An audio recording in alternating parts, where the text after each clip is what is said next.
Virtual माध्यम से पहली बार आयोजित संसद अध्यक्षों के 5वें विश्व सम्मेलन के समापन दिवस पर सांसदों और लोगों के बीच दूरी को कम करके शासन में सुधार विषय पर हुई पैनल चर्चा में लोकसभा अध्यक्ष ओम बिरला ने हिस्सा लिया।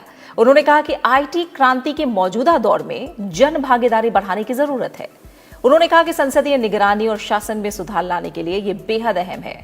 साथ ही कहा कि हमारी मजबूत समिति प्रणाली है और लोकसभा और राज्यसभा टीवी चैनलों पर सदन की कार्यवाही के लाइव प्रसारण, समर्पित वेबसाइटों और सोशल मीडिया प्लेटफॉर्म के माध्यम से हम संसद को घर घर पहुंचाने में सफल रहे हैं। संसद अध्यक्षों के 5वें विश्व सम्मेलन को वर्चुअल माध्यम से संबोधित करते हुए लोकसभा अध्यक्ष ओम बिरला ने कहा कि भारतीय संसद 135 करोड़ लोगों की आशाओं और आकांक्षाओं का प्रतिनिधित्व करते हुए जनता से सतत संपर्क बनाए रखने में सक्रिय भूमिका निभा रही है। उन्होंने कहा कि 5 आई के माध्यम से इसे साकार किया जा रहा है। पहला आई है इंटरैक्ट। इसके तहत सांसद हमेशा जनता से जुड़े रहते हैं और उनसे प्राप्त सूचना और सुझावों को सदन में रखते हैं। दूसरा है इन्फॉर्म, जो प्रसार माध्यमों और सोशल मीडिया के माध्यम से सरकारी योजनाएं और नीतियों को जमीन तक पहुंचाने के लिए होता है। इन्वॉल्व तीसरी कड़ी है, जिसमें जन जन को विकास प्रक्रिया में शामिल किया जाता है। इम्बाइब यानी जनता से शासन प्रक्रिया पर मिले सुझावों को आत्मसात किया जाता है। और इम्प्रूव के तहत शासन प्रक्रिया और योजनाओं में अपेक्षित सुधार किया जाता है।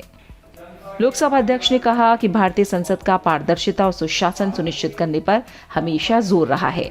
कोविड-19 महामारी के दौरान भी संसद ने सांसदों और जनता के बीच हर पल संपर्क बनाए रखा। हजारों जरूरतमंद लोगों को तत्काल राहत और आवश्यक सहायता प्रदान कराई। उन्होंने कहा कि हमारी मजबूत समिति प्रणाली है जो विधायी जांच में जनता की सक्रिय भागीदारी सुनिश्चित करती है। 2 दिन तक चले इस सम्मेलन में प्रतिभागियों ने महिला पुरुष समानता, राजनीतिक प्रक्रिया में युवाओं की भागीदारी, जलवायु परिवर्तन, मानव प्रवास और आतंकवाद जैसे अनेक मुद्दों पर अपने अनुभवों को साझा किया। पैनल चर्चा में सांसद राजीव प्रताप रूडी और मीनाक्षी लेखी के अलावा लोकसभा की महासचिव स्नेहलता श्रीवास्तव भी शामिल हुई।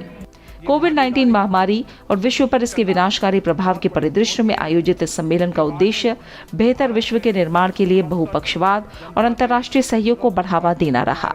इसका आयोजन अंतर संसदीय संघ, जेनेवा और ऑस्ट्रिया की संसद ने संयुक्त रूप से किया, जिसमें संयुक्त राष्ट्र ने भी सहयोग दिया। इस सम्मेलन के दूसरे भाग का आयोजन अगले साल वियना, ऑस्ट्रिया में होगा।